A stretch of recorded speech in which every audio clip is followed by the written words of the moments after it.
conversar. Oi, tudo bom com vocês? Aqui é Gigi Bastos do canal Autismo, Direitos, Dicas e Inclusão. A gente vai conversar hoje sobre BPC LOAS. Então vamos começar. BPC LOAS, olha, mas aqui não é igual ao outro vídeo que eu estava fazendo aquela menção à portaria 631 de 2019, tá? Ali era só um alerta para quem tem o BPC LOAS e não fez o cadastro único para fazer, para não ficar no pente fino do INSS, tá bom? Então vamos explicar agora. BPC LOAS é um benefício de prestação continuada que ele é pago para quem? São os beneficiários, pessoas maiores de 65 anos e pessoas com deficiência que não podem prover a própria subsistência. As pessoas maiores de 65 anos que recebem o LOAS para receber o LOAS, não podem receber outro benefício previdenciário, tá bom? O LOAS é um benefício criado pelo Sistema Único de Assistência Social, SUAS. E a pessoa interessada tem que se encaminhar ao CRAS mais próximo da sua casa ou Secretaria de Saúde. CRAS é o quê? Centros de Referência da Assistência Social, ou a Secretaria de Saúde mais próxima da sua casa, munido de CPF, identidade e comprovante de residência. Daí faz o CAD único, que é o cadastro único, para receber o benefício. E quais são mais outros requisitos? Além de ser maior de 65 anos de idade e além de ser pessoa com deficiência, que não possa prover a própria subsistência. Outros requisitos: a renda da família per capita não pode exceder de 1/4 do salário mínimo. Per capita como? De 1/4 por cabeça daquela família, não pode exceder a um salário mínimo, tá? E, além disso, depois da reforma de 2016, da alteração da legislação, também tem que comprovar a necessidade, tá? A pessoa tem que ter necessidade. Não pode prover a própria subsistência e tem que estar no estado de necessidade, tem que ter a necessidade de receber essa quantia para sobreviver. O que visa o governo concedendo esse benefício? Visa o quê? Garantir a mínima condição de vida digna para essa pessoa. Por quê? Dignidade da pessoa humana, que é um princípio fundamental da Constituição Federal, do princípio fundamental do Estado Democrático de Direito, previsto aonde? No artigo 1º, inciso 3 da Constituição Federal da República do Brasil, tá bom? República Federativa do Brasil, CRFB de 88. Então, a gente já falou dos requisitos e agora a gente não vai falar dos maiores de 65 anos, vamos falar das pessoas com deficiência, especificamente. A pessoa com deficiência vai se sujeitar à perícia pelo INSS, tá? Tem que comprovar a incapacidade, o perito vai verificar a deficiência, né, dessa pessoa. Aí me perguntaram, vamos para as perguntas. Me perguntaram, uma família pode receber mais de um benefício? Por exemplo, se tiver mais de uma pessoa com autismo nessa família, o exemplo foi, a pessoa tinha mais de um filho com autismo e um senhor também perguntou. Sim, pode receber o benefício se tiver mais de uma pessoa por família com autismo, porque vai depender e não ultrapassar a renda per capita de 1/4 do salário mínimo por cabeça, tá bom? Aí pode receber. Também foi outra pergunta. E se a pessoa começar a trabalhar de carteira assinada, ela vai perder o benefício? E a gente está falando da pessoa com deficiência. O que o governo fomenta? O trabalho, a inclusão da pessoa com deficiência. Então, se a pessoa com deficiência conseguiu trabalhar, conseguiu um trabalho, o governo não vai cancelar o benefício, ele vai suspender, porque a pessoa com deficiência vai trabalhar. E se por algum motivo deixar de trabalhar, ela vai retomar o benefício, tá bom? É só uma suspensão, não é cancelamento, porque o governo quer que a pessoa trabalhe, assim, é bom, é favorável, tá? Uma joinha aí, vamos continuar. E carteira assinada. Pode trabalhar com carteira assinada? Conforme eu falei. Pode, e desde que não exceda, assim, carteira assinada algum familiar, alguma pessoa daquela família, doente, familiar. Sim, pode. Desde que não exceda 1/4 da renda daquela família, pode receber o BPC LOAS, tá bom? E no caso do deficiente, também pode trabalhar com a carteira assinada, só vai suspender o benefício se ultrapassar esse valor da renda de 1/4 por cabeça da família, tá bom? Porque a gente tem visto também, que é muito interessante, o tribunal tem sido um pouco benevolente, um pouquinho com esse valor, e tem deixado ultrapassar um pouco. As pessoas estão entrando na justiça porque ultrapassa pouquinho o valor, e aí o tribunal está aceitando ultrapassar um pouquinho, mas não pode ser muito. Por exemplo, se 3 pessoas naquele ente familiar recebem um salário mínimo cada uma, aí o tribunal não aceita. Mas se a diferença for pouquinha, por exemplo, esse senhor que me perguntou, tem 2 filhos autistas, e pergunta se tinha direito pelos 2. Sim, tem direito. Aí passou um pouquinho a renda per capita pela família, aí o tribunal aceitou, o INSS aceitou, tá? Então isso é muito bom. Vamos ver o que mais. 13º, BPC não paga 13º. Transmissão por morte, não transmite aos herdeiros por morte.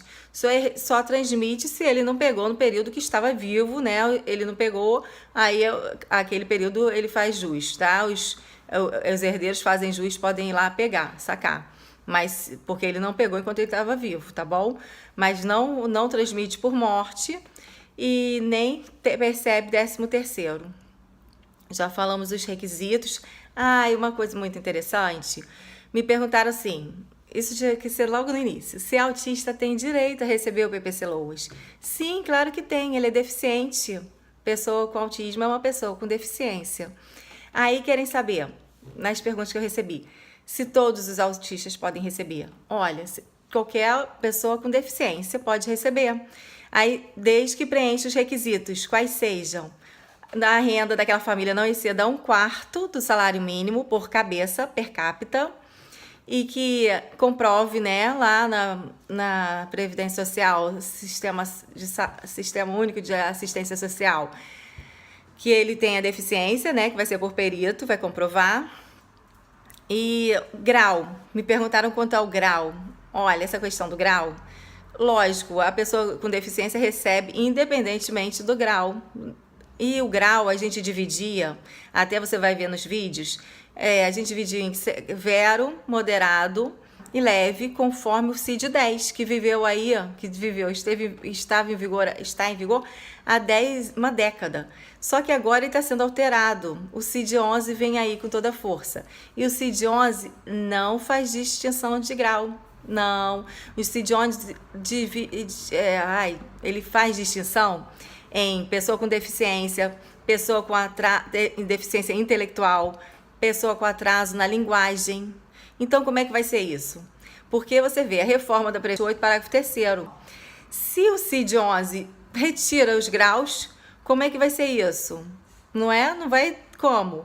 Porque não vai ter mais de grau, essa separação de grau. Essa separação de grau é muito boa didaticamente, porque aí a gente explica que do severo passa para o moderado, daí o leve, os progressos, né?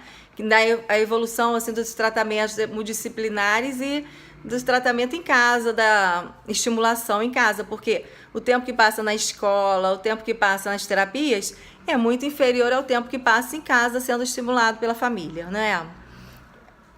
Então, claro, as terapias multidisciplinares vão continuar, o autismo vai continuar, a deficiência tem os progressos, né? Tem as diferenças, vão continuar.